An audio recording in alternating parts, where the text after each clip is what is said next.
Hello guys, मैं आकाश गुप्ता आप लोगों का आकाश कॉमर्स क्लासेस के यूट्यूब चैनल पर तहे दिल से स्वागत करता हूं। गाइस, आप लोग वीडियो एंड तक ज़रूर देखें और वीडियो देखने के बाद उसको लाइक कमेंट और शेयर ज़रूर से ज़रूर करें और यूट्यूब चैनल को सब्सक्राइब करें। गाइस, हम लोगों ने इस चैप्टर में कंपनी के बारे में पढ़ा, कंपनी की डिफिनीशन पढ़ी। कंपनी की डिफिनीशन हमारे पास कंपनी अधिनियम 2013 की धारा 2 सबसेक्शन 20 में दे रखी है।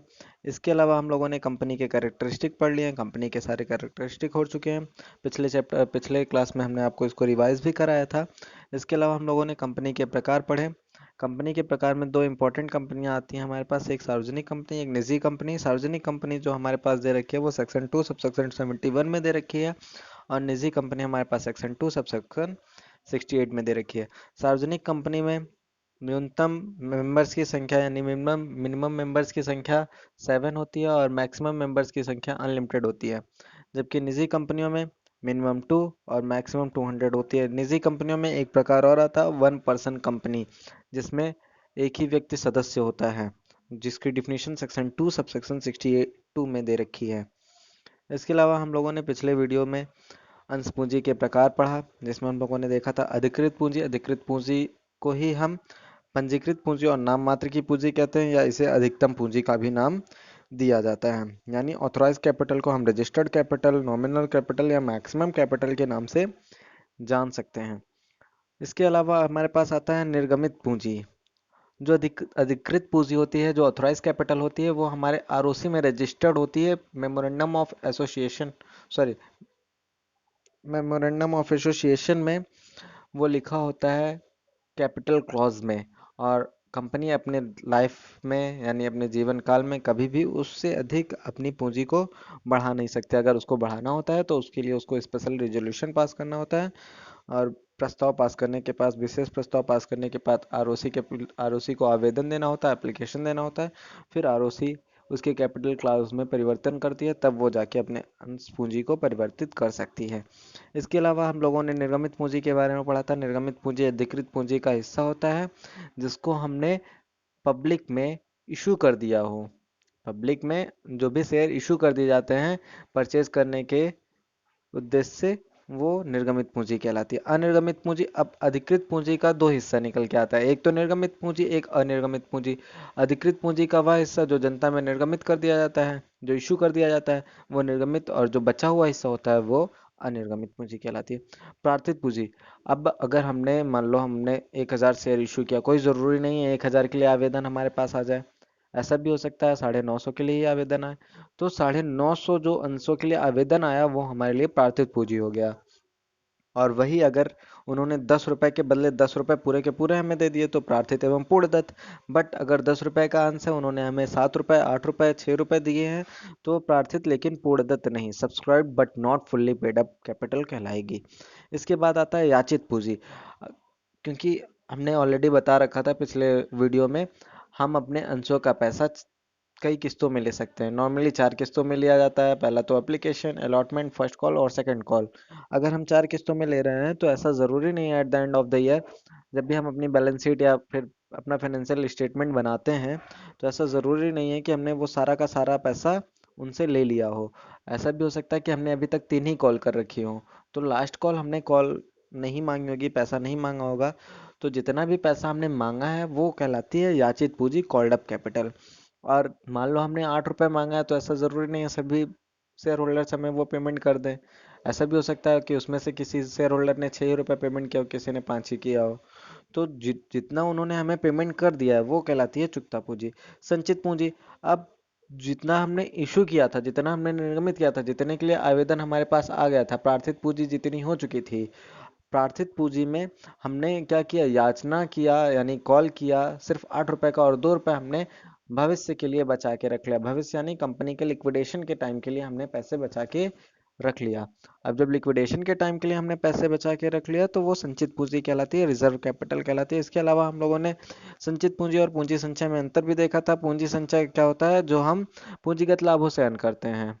पूंजीगत लाभों से जो पैसे हमारे पास आते हैं, जो इनकम जनरेट होती है, उससे हम कैपिटल रिजर्व बनाते हैं, और कैपिटल रिजर्व बनाना अनिवार्य होता है, पूंजी संचय बनाना अनिवार्य होता है। जबकि संचय पूंजी संचित पूंजी बनाने का कोई जरूरी नहीं होता है। संचित पूंजी का यूज हम कब करते हैं? संचित पूंजी का यूज हम कंपनी के समापन की दशा में करते हैं अपनी लाइबिलिटीज का पेमेंट करने के लिए, जबकि कैपिटल रिजर्व का हम कभी भी इस्तेमाल कर सकते हैं कंपनी के जीवन काल में।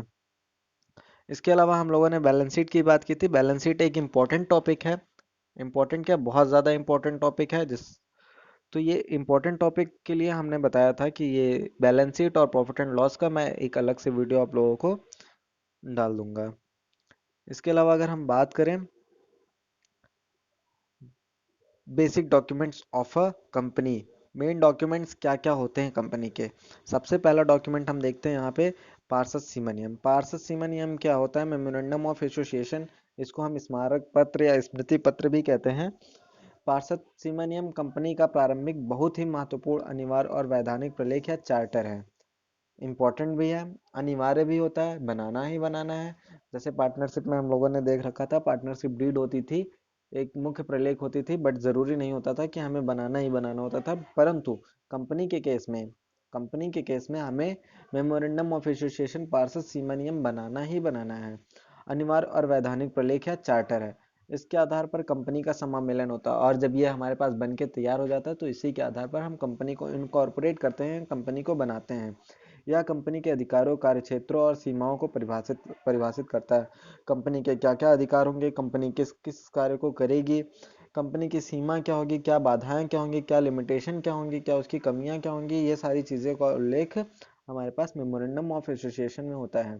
कंपनी अधिनियम 2013 की धारा 256 के अनुसार सीमा नियम का आशय कंपनी के उस पार्षद सीमा नियम से है जो कि प्रारंभ में बनाया गया था।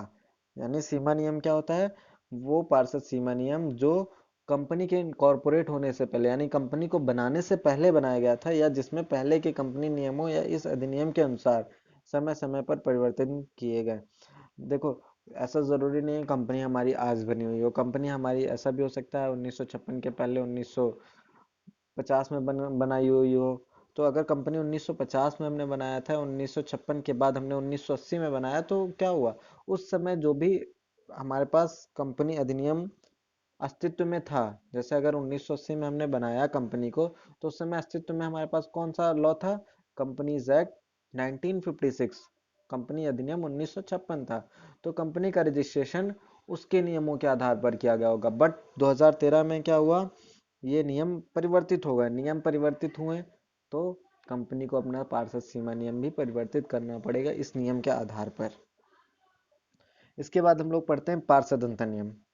पार्षद अंतर नियम कंपनी के पार्षद सीमा नियम के अधीन बनाए गए हैं, यानी इसके अंतर्गत आते हैं। मेन डॉक्यूमेंट क्या होता है? सबसे मेन डॉक्यूमेंट की बात अगर हम करें तो पार्षद सीमा नियम, फिर आता है पार्षद अंतर नियम तथा उप नियम है। इसमें हम क्या करते हैं? उप नियम बनाते हैं। पार्षद सीमा नियम में तो हम मुख्य नियम बनाते हैं, इसके बाद जो बाकी का हिस्सा, कुछ बचा कुछ हिस्सा होता है, वो पार्षद अंतर नियम में लिखा जाता है, जिनसे कंपनी के आंतरिक मामलों का नियंत्रित एवं नियमित किया जाता है। यह पार्षद सीमा नियम का सहायक प्रलेख है। पार्षद सीमा नियम कंपनी के उद्देश्य निश्चित करते हैं और अंतर नियम उन उद्देश्यों की पूर्ति के लिए कार्यविधि बताते हैं। तो पार्षद सीमा नियम क्या करता है? कंपनी के उद्देश्य को जग जाहिर करता है, कंपनी के उद्देश्यों को बताता है, कंपनी के उद्देश्यों को एक्सप्लेन करता है, क्या क्या उसके मोटिव क्या है, क्या उसका पर्पस क्या है कंपनी को ओपन करने का, और हम उस पर्पस को कैसे प्राप्त करेंगे, कैसे उस पर्पस को हम पाएंगे। तो उसके कार्यविधि को हम पार्षद अंतर नियम में पढ़ते हैं। इसके अंतर्गत संचालकों के अधिकार, अंशधारियों के अधिकार, अंश पूंजी और उसका विभाजन, ऋण संबंधी नियम, सभाओं के आयोजन की विधि, लाभांश संबंधी नियम, लेखा संबंधी नियम, लाभ का पूंजीकरण, पंच निर्णय संबंधित नियम, समापन की विधि आदि का उल्लेख होता है। तो कंपनी कहाँ से ऋण लेगी, कंपनी का अंश पूंजी कैसा होगा, कंपनी की सभाएं कब कब होंगी, कंपनी की मीटिंग्स कब कब आयोजित की जाएंगी, ये सारी चीजों का उल्लेख पार्षद अंतर नियम में होता है। अब हम बात करते हैं प्राविवरण या सूचना पत्र। प्राविवरण क्या होता है? प्राविवरण के बारे में अक्सर क्वेश्चन आता है, जैसे रेड हियरिंग आ गया, ठीक है। प्राविवरण या स्थानापन्न विवरण क्या होता है, ये भी पूछा जाता है। तो इसको थोड़ा सा ध्यान से पढ़ लेंगे, और इसके जो सेक्शंस होते हैं वो इंपॉर्टेंट होते हैं। अभी हम बात करते हैं प्राविवरण होता क्या है, प्रोस्पेक्टस। अभी पहले हम प्रोस्पेक्टस को समझने से पहले एक एग्जांपल छोटा सा लेते हैं। हम कभी भी किसी भी कॉलेज में एडमिशन लेने जाते हैं, तो एडमिशन लेते समय क्या होता है कि हम एप्लीकेशन एक भरते हैं। एप्लीकेशन जब भरते हैं, अगर हमने ऑनलाइन सबमिट किया है तो उसके पहले हमें एक ब्रोचर मिलता है। ठीक है, उसको हम हिंदी में बोलते हैं प्राविवरण। वो जो ब्राउचर मिलता है उसमें क्या होता है, उसमें कंपनी सॉरी उसमें स्कूल के कॉलेज के बारे में पूरा का पूरा डिस्क्रिप्शन होता है कि कॉलेज में कौन कौन सी क्लासेस चलती हैं, किसकी फीस कितनी है, शर्तें क्या हैं, कंडीशंस क्या हैं, टीचर्स कौन कौन से हैं, फैकल्टी कौन कौन से हैं, उसके अचीवमेंट्स क्या क्या रह चुके हैं, तो उसके पर्पजेस क्या है, उद्देश्य क्या होते हैं, ये सारी चीज़ें उसमें लिखी होती हैं। सेम यही हम अपने कंपनी के जब भी शेयर इशू करते हैं, शेयर इशू करने से पहले हम एक ब्रोचर इशू करते हैं, एक प्रोस्पेक्टस इशू करते हैं, जिसमें हम अपनी कंपनी के सभी चीज़ों का उल्लेख करके रखते हैं कि कंपनी के बोर्ड ऑफ डायरेक्टर्स कौन कौन लोग हैं, कंपनी के मेन मेन यानी हायर लेवल अथॉरिटीज कौन कौन है, इन सारी चीज़ों को बताते हैं। कंपनी ने पिछले वर्ष कितना लाभांश दिया था, कितना डिविडेंड दिया था, उसके पहले के वर्षों में कितना डिविडेंड दिया था, ठीक है, कंपनी के अचीवमेंट्स क्या क्या हैं, ये सारी चीज़ें हम उसमें लिखते हैं, ताकि हम अपने अंशों या ऋण पत्रों को अपनी कंपनी के अंश या ऋण पत्र खरीदने के लिए आमंत्रित कर सकें, उनको बता सकें कि हाँ हमारी कंपनी में क्या क्या चीज़ें हैं, और अंश और ऋण पत्र के बारे में के संदर्भ में क्या नियम लागू किए जाते हैं, क्या टर्म एंड क्या कंडीशंस अप्लाई होते हैं।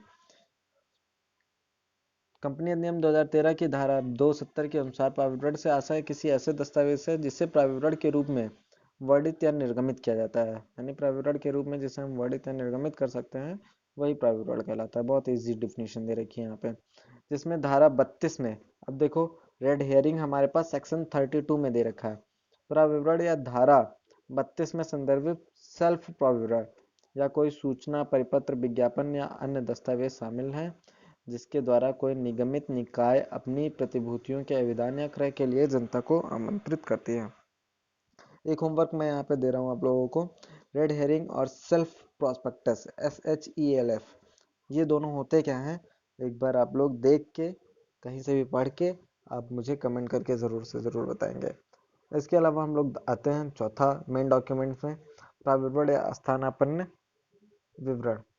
प्राविवरण, यदि एक अंश पूंजी वाली सार्वजनिक कंपनी अपनी स्थापना पर कोई प्राविवरण निर्गमित नहीं करना चाहती, यानी कोई भी सार्वजनिक कंपनी अपनी स्थापना पर कोई प्राविवरण निर्गमित नहीं करना चाहती, तो ऐसी अवस्था में वह अपने अंशों तथा ऋण पत्रों का तब तक आवंटन नहीं कर सकती जब तक प्रथम आवंटन से कम 3 दिन पहले कंपनी के रजिस्ट्रार के पास प्राविवरण का स्थानापन्न विवरण ना भेज दिया जाए। यानी प्राविवरण की जगह पर हम कोई और विवरण बनाकर उन्हें भेज दें। कहाँ पर भेजना होता है? कंपनी के रजिस्ट्रार पर, यानी ROC पर, रजिस्ट्रार ऑफ कंपनी। इस विवरण में अधिकृत पूंजी या इसका अंशों में विभाजन, प्रारंभिक व्ययों की मात्रा, क्रय की गई संपत्ति का प्रतिफल, महत्वपूर्ण अनुबंधों का विवरण आदि बातों का उल्लेख किया रहता है। अंशों का विभाजन कौन कौन से कैपिटल दे रखे हैं, जैसा अभी हमने पहले देखा था अंश पूंजी के क्लासिफिकेशंस में, अंश पूंजी के प्रकार में, ठीक है। उसके बाद प्रारंभिक व्ययों की मात्रा। प्रारंभिक व्यय क्या होते हैं? जिसको हम बोलते हैं प्रिलिमिनरी एक्सपेंसेस। ये होते क्या है? कंपनी को बनाने से पहले, कंपनी को इनकॉर्पोरेट करने से पहले जितने भी खर्चे होते हैं वो सब प्रारंभिक व्यय कहलाते हैं। उन सबको हम क्या बोलते हैं? Preliminary expenses.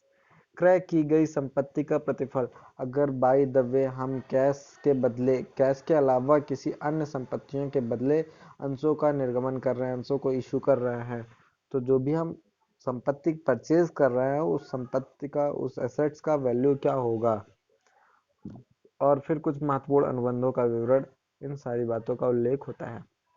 अब हम लोग शेयर देखते हैं। शेयर होता है क्या? शेयर भी कल भी मैंने बताया था, कंपनी की पूंजी का सबसे छोटा हिस्सा ही शेयर कहलाता है। कंपनी अधिनियम 2013 की धारा 284 में दे रखा है एक डिफिनेशन, अंश का आशय एक कंपनी की अंश पूंजी में एक अंश से है और इसमें स्टॉक भी शामिल है।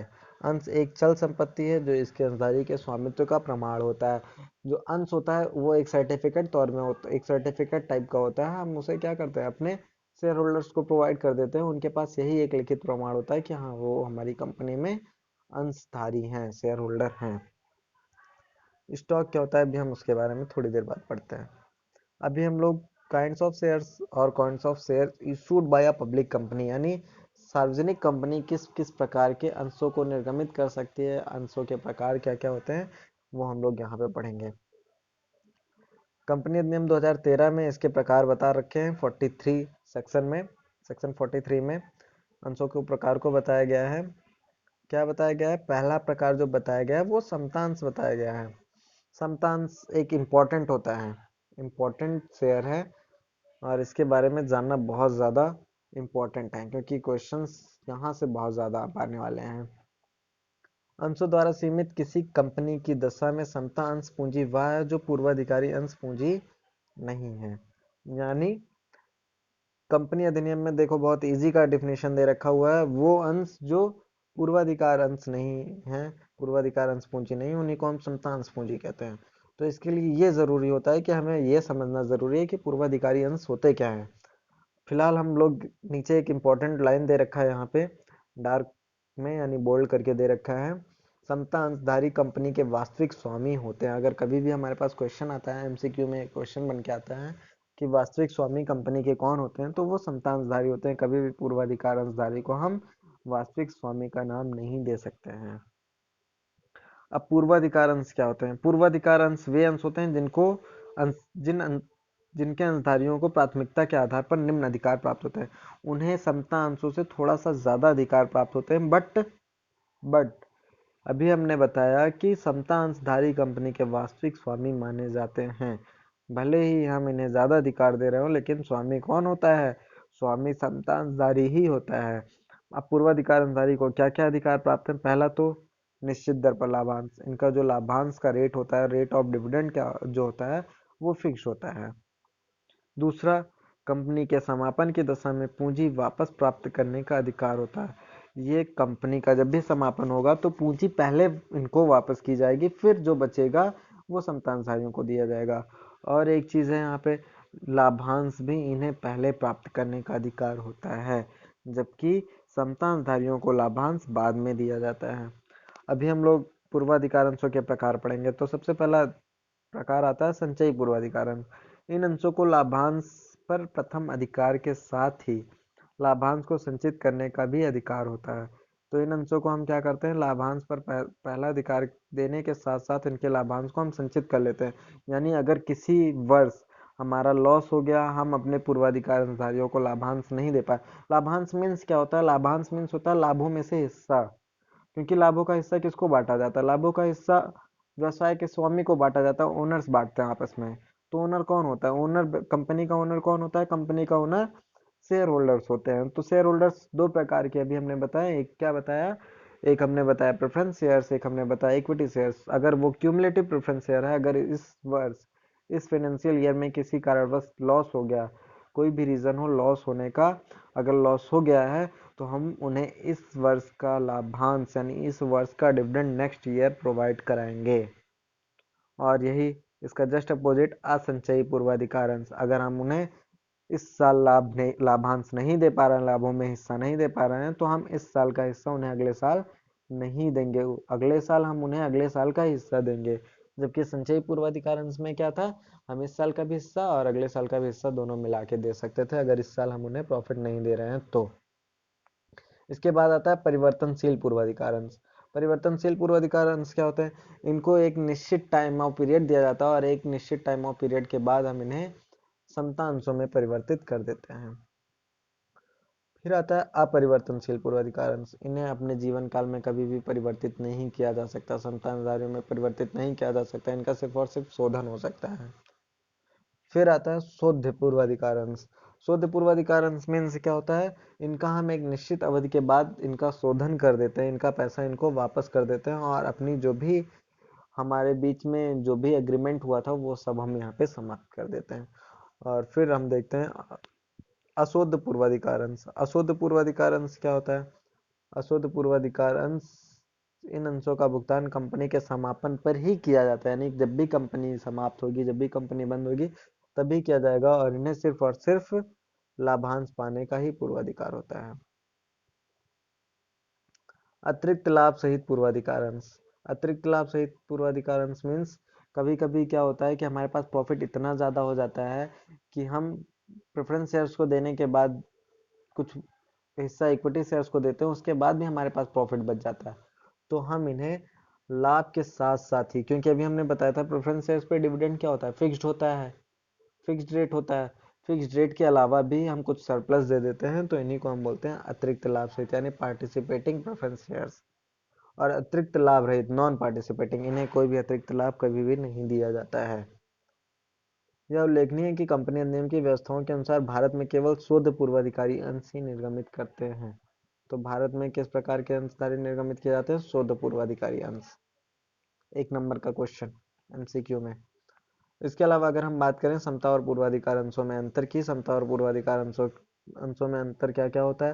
पहला तो हम देखते हैं लाभांश पाने का अधिकार। समता अंशधारियों को लाभांश बाद में मिलता है, जबकि पूर्वाधिकार अंशों को लाभांश पर प्राथमिकता दी जाती है।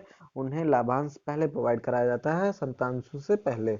लाभांश की दर, समता अंशों पर लाभांश की दर निश्चित नहीं होती है, जबकि पूर्वाधिकार अंशों पर लाभांश की दर निश्चित होती है। परिवर्तनशीलता, समता अंश परिवर्तित नहीं हो सकते हैं, जबकि पूर्वाधिकार अंश समता अंशों में बदले जा सकते हैं। समता अंशों को हम पूर्वाधिकार अंशों में परिवर्तित नहीं कर सकते हैं, जबकि पूर्वाधिकार अंशों को समता अंशों में परिवर्तित किया जा सकता है। मत देने का अधिकार, समता अंशधारियों को सभी स्थितियों में मत देने का अधिकार होता है, जबकि पूर्वाधिकार अंशधारियों को कुछ विशेष स्थितियां ही होती हैं जिनमें वो वोट दे सकते हैं। इसके बाद हम देखते हैं प्रबंध संचालन में भागीदारी। इक्विटी शेयर्स यानी संतानधारी कंपनी के वास्तविक स्वामी होते हैं, जैसा हमने पहले भी बता रखा है। इस कारण वे कंपनी के किसी भी प्रबंध संचालन में भाग ले सकते हैं, जबकि प्रेफरेंस शेयर होल्डर्स को भाग लेने का अधिकार नहीं होता है। शोधन, कंपनी अपने समता अंशों को पुनः खरीद सकती है, पुनः खरीद करके बाय बैक ऑफ शेयर्स करके उनका शोधन कर सकती है, जबकि पूर्वाधिकार अंशों पर नियमानुसार भुगतान कर दिया जाता है। उनका शोधन कई और विधियों से किया जा सकता है।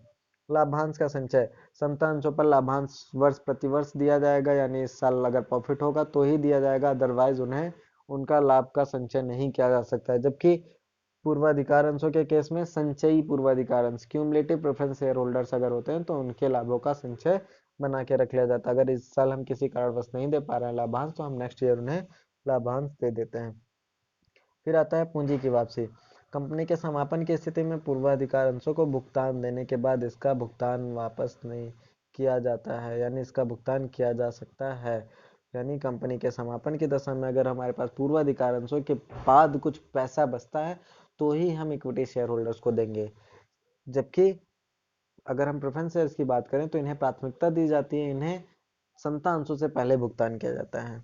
प्रीमियम का भुगतान, यदि कंपनी के द्वारा अंशों की पुनः खरीद होती है तो इन्हें प्रीमियम का लाभ नहीं दिया जाता है, जबकि प्रेफरेंस शेयर होल्डर्स के दशा में अगर वो शोध पूर्वाधिकार अंश हैं तो वहां पर हम प्रीमियम दे सकते हैं। कंपनी में अस्तित्व, एक कंपनी की स्थापना केवल समता अंशों से हो सकती है। अगर समता अंश नहीं है तो कंपनी की स्थापना नहीं हो सकती है, जबकि पूर्वाधिकार अंशों के लिए ये जरूरी नहीं है, बिना पूर्वाधिकार अंशों के हम कंपनी को स्थापित कर सकते हैं।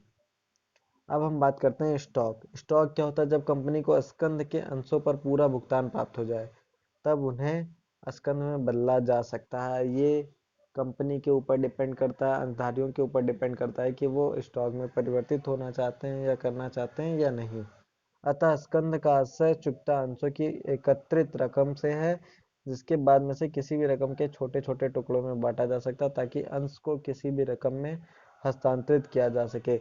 यानी 10 रुपए का शेयर था, अगर पूरा का पूरा पेमेंट हो गया तो हम उन्हें 5-5 के स्टॉक में भी परिवर्तित कर सकते हैं, 5-5 रुपए के स्टॉक में परिवर्तित कर सकते हैं ताकि हम उन्हें 5-5 रुपए में भी बेच सकें।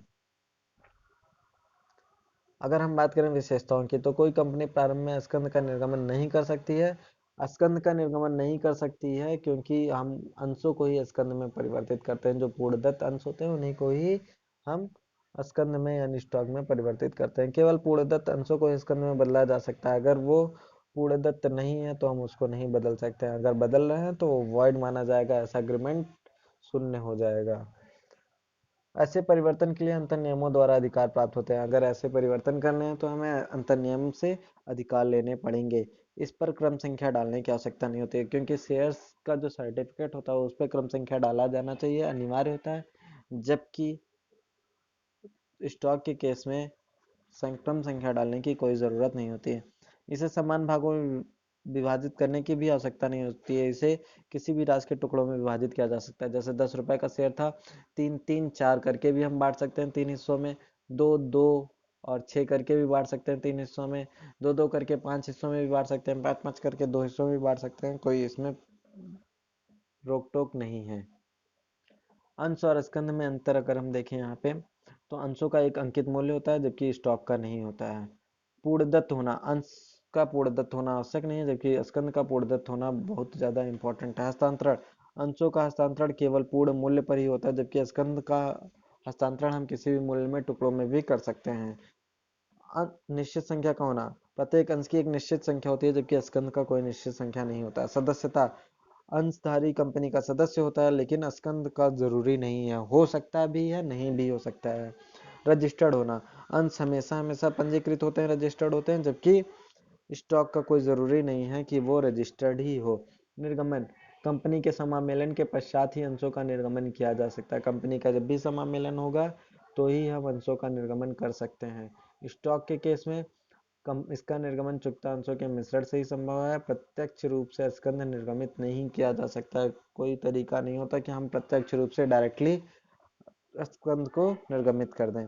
अंकित मूल्य की समानता, एक वर्ष के सभी अंकित मूल्य समान होते हैं। अगर हम अंश की बात करें तो एक वर्ष में हम सभी अंशों का फेस वैल्यू इक्वल रहेगा। प्रीमियम और डिस्काउंट की बात नहीं कर रहे हैं फिलहाल। अब सेक्शन 53 रिस्ट्रिक्ट करती है, हमें डिस्काउंट पर शेयर को इशू नहीं कर सकते हैं, बट जब भी करते थे तो ऐसा जरूरी नहीं होता था। फेस वैल्यू हमेशा इक्वल रहेगा पूरे 1 साल तक, लेकिन स्कंद में कोई जरूरी नहीं है, हम इसको अलग अलग टुकड़ों में भी बांट सकते हैं। बाकी हम लोग नेक्स्ट क्लास में प्रारंभिक व्यय, अंशों के निर्गमन का तरीका और फिर कुछ और चीज़ें, कुछ इम्पोर्टेंट टॉपिक्स जो हैं उसको इस चैप्टर में कवर करेंगे। Thank you class.